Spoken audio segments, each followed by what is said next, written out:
Queridos amigos de la radio, empezamos el día de hoy abriendo nuestras Biblias en Mateo 24, en donde voy a leer los primeros 8 versículos. Esta es la palabra de Dios. Cuando Jesús salió del templo y se iba, se acercaron sus discípulos para mostrarle los edificios del templo. Respondiendo él les dijo, ¿veis todo esto? De cierto os digo que no quedará aquí piedra sobre piedra que no sea removida. Y estando él sentado en el monte de los olivos, los discípulos se le acercaron aparte diciendo, dinos, ¿cuándo serán estas cosas y qué señal habrá de tu venida y del fin del siglo? Respondiendo Jesús les dijo, mirad que nadie os engañe, porque vendrán muchos en mi nombre diciendo, yo soy el Cristo, y a muchos engañarán. Y oiréis de guerras y rumores de guerras. Mirad que no os turbéis, porque es necesario que todo esto acontezca, pero aún no es el fin. Porque se levantará nación contra nación y reino contra reino, y habrá pestes y hambres, terremotos en diferentes lugares. Y todo esto será principio de dolores. Estamos interesados hoy especialmente en el último versículo, y todo esto será principio de dolores. En los mensajes futuros esperamos volver a algunos de estos versículos anteriores. Hace unas semanas comenzamos una serie de mensajes sobre lo que la Biblia enseña acerca de los últimos días.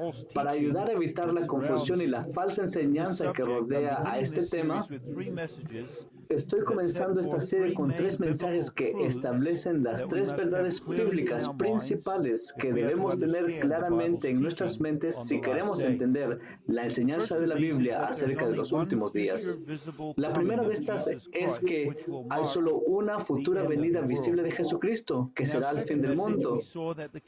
En nuestro segundo mensaje vimos que el reino de Jesucristo no es futuro y terrenal, sino que el milenio de Apocalipsis 20 se refiere al actual reinado espiritual de Jesucristo desde el cielo y el triunfo del Evangelio en la tierra. Hoy, en este tercer mensaje, queremos ver la enseñanza bíblica de que hay señales visibles y reconocibles de la venida de Jesucristo y del fin del mundo. Vamos a revisar eso hoy de manera general. Después, en los próximos mensajes, comenzaremos a mirar las diferentes señales específicamente. Esto es un tema extremadamente importante porque aquí la enseñanza de la Biblia sobre los tiempos finales se vuelve muy práctica. Este tema no es un tema de estudio filosófico especulativo, lo cual es abstracto y casi irrelevante para los cristianos. Pero más bien las señales de la venida de Cristo son enviados por Él para prepararnos para el día de su regreso y Él nos llama a velar y a estar listos. Aquellos que enseñan un futuro milenio básicamente niegan que hay señales de la venida de Jesucristo, o al menos dicen que estos no son relevantes o importantes para los cristianos hoy porque no los veremos. Los premilenialistas enseñan que Jesús vendrá en un rapto secreto y llevará a todos los creyentes al cielo. Dicen que la tribulación y las otras señales ocurren sobre todo después de que los creyentes hayan sido puestos en el cielo. Por lo tanto, dicen, no necesitamos vigilar por las señales de la venida de Jesucristo y que de hecho no hay señales. Simplemente necesitamos estar listos para un rapto súbito. La visión postmilenial del retorno de Jesús dice que hay entre nosotros en la historia una edad de oro terrenal y de influencia evangélica, y que poco a poco el mundo se convertirá en un lugar mejor y mejor moral y espiritualmente. Y solo al final de este tan grande periodo de tiempo veremos tal vez algunos de estas señales de la venida de Jesús. Su enseñanza no es buscar las señales de la venida de Jesucristo, sino más bien buscar las señales de que el mundo está mejorando. En contra de estas enseñanzas tenemos las enseñanzas de Jesucristo en Mateo 24, que dice que antes de su venida al fin del mundo, Él enviará señales, eventos en el tiempo y en la historia que serán observables y que serán experimentados, y que los verdaderos creyentes con discernimiento comprenderán que estos son las señales de que estamos acercándonos cada vez más al día de regreso de Jesús. Para observar esto, veamos Mateo 24. Comencemos con la pregunta de los discípulos en versículo 3. Esto es casi al final del ministerio de Jesús, la última semana de su vida terrenal, y los discípulos lo perciben así. Entonces, en el versículo 3 le hacen una pregunta. Esa pregunta tiene dos partes. En la primera parte de esta pregunta le preguntan a Jesús, dinos, ¿cuándo serán estas cosas? Eso es el resultado de la enseñanza de Jesús en el versículo 2 acerca de la destrucción de Jerusalén. Ellos están preguntando, ¿y cuándo será todo esto? Pero después hay una segunda parte de la pregunta que dice, ¿y qué señal habrá de tu venida y del fin del siglo? Esta pregunta en dos partes muestra la intuición de los discípulos. Primero ellos ven una conexión entre los discípulos de Jerusalén, entre la destrucción de Jerusalén y el fin del mundo. Se dan cuenta, en segundo lugar, de que la venida de Jesucristo será el fin del mundo y esperan que haya señales de ambas cosas. En estos dos capítulos, Mateo 24 y 25, Jesús responde a la pregunta de los discípulos. Responde a ambas partes de su pregunta. Él no da dos respuestas separadas, sino que Él combina sus respuestas. Él ve lo mismo que los discípulos ven, que hay una conexión entre la caída de Jerusalén y su venida final. La conexión es esta, que la caída de Jerusalén en el año 70 después de Cristo y las cosas que sucedieron en relación con la caída de Jerusalén son una representación bíblica de lo que sucederá al final del mundo. Estos son el primer cumplimiento de la enseñanza de Jesucristo en Mateo 24, pero hay un segundo y futuro cumplimiento en el fin del mundo. Debemos entender de que la profecía bíblica se da a menudo de esta manera. Piensen, por ejemplo, en la promesa que Dios dio a Abraham en el pacto. Prometió a Abraham la tierra por la cual él caminaba, la tierra de Canaán. Le prometió una simiente, es decir, Isaac, que sería su hijo. Y prometió de Abraham hacer una gran nación, que era la nación de Israel. Pero esas tres promesas son solo representaciones en su cumplimiento a Abraham y en el Antiguo Testamento. Estas representaciones apuntan hacia adelante, algo mucho mejor. A la promesa de la tierra apunta a la promesa del cielo. Canaán era una representación del cielo. La simiente Isaac apunta al Cristo, que es la semilla. Y la nación de Israel apunta hacia el cuerpo de los creyentes, el cuerpo completo de todos los hijos de Abraham, que son hijos no por nacimiento, sino por fe en Jesucristo. Esa es la manera de entender las profecías de Jesús aquí en Mateo 24 y 25. No se cumplen exhaustivamente en la destrucción de Jerusalén, pero esto solo es una representación de la destrucción final que está por venir. Así que esto nos ayuda a entender lo que sucederá en los últimos días. Tal vez ustedes dicen, yo no sé mucho sobre la historia de la destrucción de Jerusalén. Las principales cosas que ustedes dicen saber son contadas aquí por Jesús. Hubo un rechazo de Cristo y una apostasía. Había falsos maestros que estaban en contra de Cristo. Había una tribulación bajo la tiranía romana. Hubo el establecimiento de un ídolo en el templo de Jerusalén. Y luego hubo la destrucción final de la destrucción de Jerusalén. Todas representativas de lo que ocurrirá al final del mundo.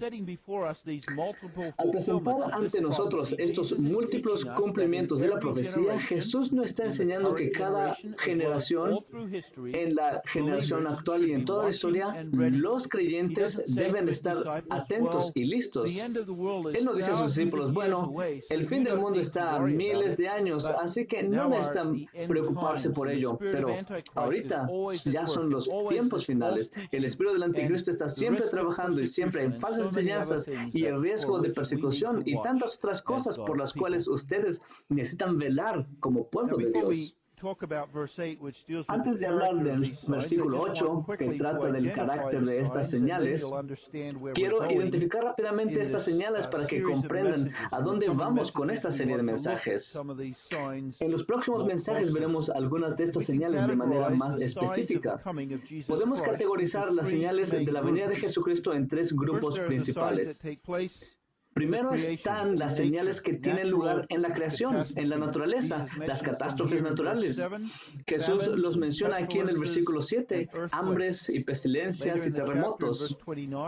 Más adelante en el capítulo, en el versículo 29, habla de una intensidad de estas señales que tienen lugar en la creación, con el oscurecimiento del sol y las señales en el cielo, y las estrellas cayendo del cielo y los poderes del cielo siendo estremecidos. Estas señales en la creación no son un constante recordatorio del juicio de Dios y la venida de Jesucristo. Llegando a estas señales, después están las señales en la historia y la historia de las naciones. En los versículos 6 y 7 Jesús menciona guerras y rumores de guerras. Él nos dice que mientras estas guerras continúen, el fin todavía no es. Así que a través de la historia vemos estas guerras, pero las vemos como señales de la venida de Jesucristo, persistiendo hasta muy cerca del fin, cuando los reinos de este mundo se unirán. Ellos serán unificados de nuevo bajo un reino y una cabeza, el anticristo. Apocalipsis habla de esto cuando menciona de Gog y Magog en el capítulo 20, que se unen contra la ciudad santa, la iglesia de Dios. Como creyentes con discernimiento podemos observar en la política y en la historia de las naciones y las guerras estas señales que nos recuerdan que Jesús viene. Las señales de la tercera categoría tienen lugar en la esfera de la iglesia. Y vemos aquí las señales, que las señales están conectados a la iglesia y sirven a la iglesia y a la obra de la iglesia en la predicación del Evangelio. En el versículo 14, por ejemplo, está la señal de la predicación del Evangelio. Este Evangelio debe ser predicado en todo el mundo. Esta es la razón por la cual todavía hay guerras entre las naciones, para que el Evangelio pueda ser predicado. En el versículo 12 está la apostasía. Esto vendrá a través de falsos maestros que se elevarán en la iglesia y falsos cristos. La maldad del mundo se derramará sobre la iglesia. Ustedes ven la señal de la gran tribulación. Aquí está el mundo impío persiguiendo a la iglesia y al pueblo de Dios, especialmente durante el reinado del anticristo. Así que tienen estas señales divididas en tres esferas diferentes: la creación, la nación y la iglesia. Todas estas señales culminarán en una gran señal al final de los tiempos, que es la señal del Hijo del Hombre. En el versículo 30, cuando Jesús vendrá sobre las nubes del cielo con sus santos ángeles. Por el resto de este mensaje quiero hablar sobre el carácter de estas señales, como se describen para nosotros en el versículo 8. En el versículo 8 Jesús dice que todo es el solo principio de dolores. El enfoque aquí no debe ser en la palabra principio, pero en la palabra dolores. Esta palabra dolores se refiere al dolor específico que experimenta una mujer durante el embarazo y el parto. Jesús está hablando de dolores de parto y usando una ilustración aquí para enseñarnos cómo debemos entender las señales de su venida. Esta ilustración nos ayuda a ver al menos 6 características diferentes de las señales de la venida de Jesucristo. La primera es que las señales son una parte necesaria de su venida. Ellas no son solo señales como las que ustedes ven a lo largo de una carretera cuando viajan para darse cuenta de que se están acercando a un lugar. Jesús no nos da una cronología de estas señales, sino que nos da esta ilustración que nos ayuda a ver que las señales siempre están ahí y aumentan en intensidad y frecuencia cuanto más cerca están del momento del parto.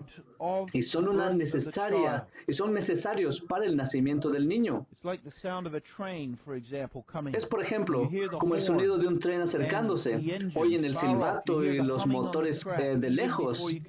Ustedes oyen el zumbido de las vías, o incluso antes de que puedan ver el tren mismo. Si el tren no llegara, esos ruidos no existirían.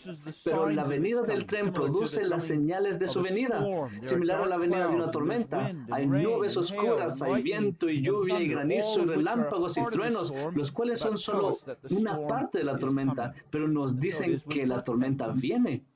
Lo mismo ocurre con los dolores de parto. En la venida de Jesucristo, las señales de esta venida no son acontecimientos aleatorios. Más bien, son parte de su venida. La creación gima y aflige, las naciones se enfurecen, los reinos se mueven, la apostasía en la iglesia, y todo esto es una parte de la venida de Jesucristo. Y estos lo traen a Él. En segundo lugar, vemos a partir de esta ilustración que Cristo siempre está viniendo, y a lo largo de la historia Él viene. Muchos meses antes de que una mujer da a luz a un niño, ella comienza a experimentar contracciones y su cuerpo comienza a producir las muestras del parto. Esa fue verdad hace mucho tiempo cuando cayó Jerusalén. Y realmente a lo largo de toda la historia Jesús está viniendo. Como hemos visto en un mensaje anterior, Él vino en Belén. Él vino en Pentecostés, en el derramamiento del Espíritu. Él viene a través de la historia, en la predicación del Evangelio. Él viene a nosotros en nuestra muerte, en todos los eventos de la historia. Esta es su historia y Jesús está viniendo y viene tan pronto como Él puede. Las señales son las huellas de la venida de Jesucristo. En tercer lugar, esta ilustración nos ayuda a ver que estas señales aumentarán en frecuencia e intensidad a medida que nos acerquemos más al final. Al comienzo del parto, las contracciones dolorosas no son tan intensas y no son tan frecuentes. A veces empiezan incluso muchos meses antes, pero a medida que el tiempo del día del nacimiento del niño se acerca, las contracciones se vuelven más intensas y esas señales ya no pueden ser ignoradas. Son más largas y más difíciles y más frecuentes. Así es con la venida de Jesucristo. Al principio las señales de su venida no son tan difíciles, pero no son tan frecuentes, no son tan intensas. Pero tal vez podríamos incluso pensar en ellos como una especie de acontecimiento natural. Pero a la medida que pasa el tiempo, van a aumentar y se van a volver más intensas y ya no podrán ser ignoradas. Traerán más dolor, afectarán a más gente, serán más frecuentes, cuanto más cerca y cerca estemos del día del regreso de Jesús. Cuarto, esta ilustración nos ayuda a que nadie sabe el día y la hora de la venida de Jesucristo. A lo largo de la historia e incluso en la época contemporánea, han habido quienes han tratado de predecir el día del regreso de Jesús. Jesús nos dice muy claramente que nadie puede hacer esto. Ningún hombre sabe el día ni la hora. Él dice que ni él mismo, el Hijo del Hombre en su estado de humillación, no sabía el día ni la hora. Él vendrá como un ladrón en la noche.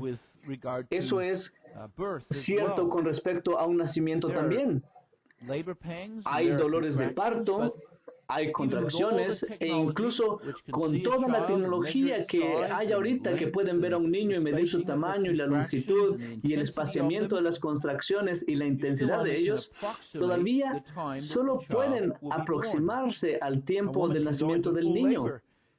Una vez, una mujer puede entrar en pleno trabajo de parto y puede tomar días antes de que el niño nazca, o algunas veces solo unos minutos. Vean, lo importante no es que sepamos el momento exacto, sino que estemos listos para ello. Lo mismo que ocurre con el trabajo de parto. Si una mujer tiene 40 o 42 semanas de embarazo, no viaja por el mundo, ni sube a un avión, ni va a caminatas en el bosque, sino que está cerca de un hospital y está lista para el momento en el que el niño va a nacer.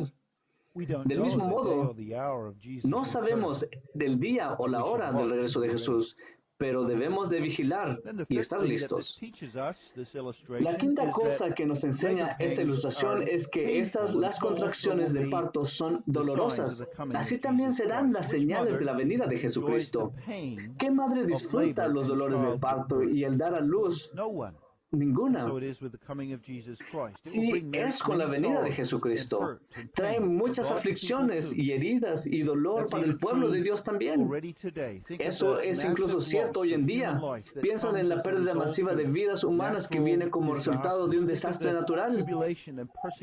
Piensen en la tribulación o persecución que viene contra el pueblo de Dios a lo largo de la historia y los muchos que han sido muertos por su fe. Hay dolor en en las señales de la venida de Jesucristo. Pero eso nos apunta a la última característica aquí, la sexta cosa que vemos en esta ilustración, y es esto. Esto no es dolor sin propósito, pero en su lugar es un dolor que tiene un objetivo. Estas señales traen a Jesucristo. Lo mismo ocurre con el trabajo de parto. El dolor del parto produce al niño. Así como el pueblo de Dios, no estamos desconcertados cuando vemos que todas estas cosas pasan en la naturaleza y en las naciones o incluso en la iglesia. Las cosas no se están desmoronando. Todo está bajo el control del Rey Jesús. Él viene. Todo esto producirá su gloriosa venida sobre las nubes del cielo. Jesús mismo usa esta ilustración para ayudarnos a entender los últimos días, cuando en Juan 16, Él dice en el versículo 21, la mujer cuando da a luz tiene dolor porque ha llegado su hora. Pero después que ha dado a luz a un niño, ya no se acuerda de la angustia, pero el gozo de que haya nacido un hombre en el mundo. Entonces Él dice a sus discípulos, también vosotros ahora tenéis tristeza, pero os volveré a ver, y se gozará vuestro corazón, y nadie os quitará vuestro gozo. ¿Qué gozo habrá en el día en que Jesucristo vuelva? Quiero terminar señalando el propósito práctico de las señales. Hay realmente dos cosas aquí. La primera es que debemos velar por el día de Jesucristo y que Él nos envíe estas señas para animarnos a velar. Lo encontramos más adelante en Mateo 24, 32 y 33, cuando Jesús da la parábola de la higuera. Ustedes también tienen un pasaje paralelo empezando en Lucas 21, 28, donde leemos de las señales de la venida de Jesucristo. Jesús está hablando de desastres de la creación, está hablando de guerras en las naciones, está hablando de persecución en la iglesia. Cuando estas cosas comiencen a suceder, Jesús dice, erguíos, levantad vuestra cabeza, porque vuestra redención está cerca. También les dijo una parábola, mirad la higuera y todos los árboles, cuando ya brotan, viéndolo, sabéis por vosotros mismos que el verano está ya cerca. Así también vosotros, cuando veáis que suceden estas cosas, sabed que está cerca el reino de Dios. Esta parábola nos enseña que estas señales nos dicen que la venida de Jesucristo está cada vez más y más cerca. El peligro de las perspectivas milenarias futuras es que niegan estas señales de esta manera. Se le dice al pueblo de Dios que no necesitan velar ni necesitan prepararse para la venida de Jesucristo. Esto es especialmente peligroso porque fomenta la participación en una cultura impía. Eso es parte del engaño de los falsos maestros y del anticristo en los últimos días. Come y bebe, toma tu tiempo. Todas las cosas seguirán como antes. Entonces, de repente, vendrá la destrucción. Debemos observar las señales. Eso no requiere inteligencia, pero requiere un estado de alerta espiritual que es instruido por la palabra de Dios. Pero el propósito práctico no es solo motivarnos a velar, también es que para que seamos confortados. Estas señales nos recuerdan no solo que Jesús viene, sino que Él está en control de todas las cosas. Por eso en Mateo 24, 6 dice que cuando veamos todas estas cosas no debemos de estar perturbados. No tenemos razón para tener miedo. De hecho, las señales de la venida de Jesucristo son una respuesta a las oraciones combinadas de la iglesia militante y la iglesia triunfante. La iglesia en el cielo y la iglesia en la tierra dice, ¿hasta cuándo? Y después, sí, ven, Señor Jesús. Esta es la respuesta de Jesús. Él está diciendo en las señales, yo vengo. Así que cuando estas cosas empiecen a suceder, erguíos y levanten sus cabezas, porque su redención está cerca. Jesús viene. Esta es la respuesta a las oraciones del pueblo de Dios. Oremos. Padre, oramos, sí, ven Señor Jesús, ven pronto. Mientras oramos y experimentamos en esta tribulación en el mundo, como Jesús nos enseña, rogamos que tengamos gracia para seguir viviendo como peregrinos y extranjeros aquí en la tierra, con los ojos fijos en el cielo, y en el día en que Jesús vendrá y la gloria que nos seguirá en el cielo. Sí, ven Señor Jesús, ven pronto. Amén.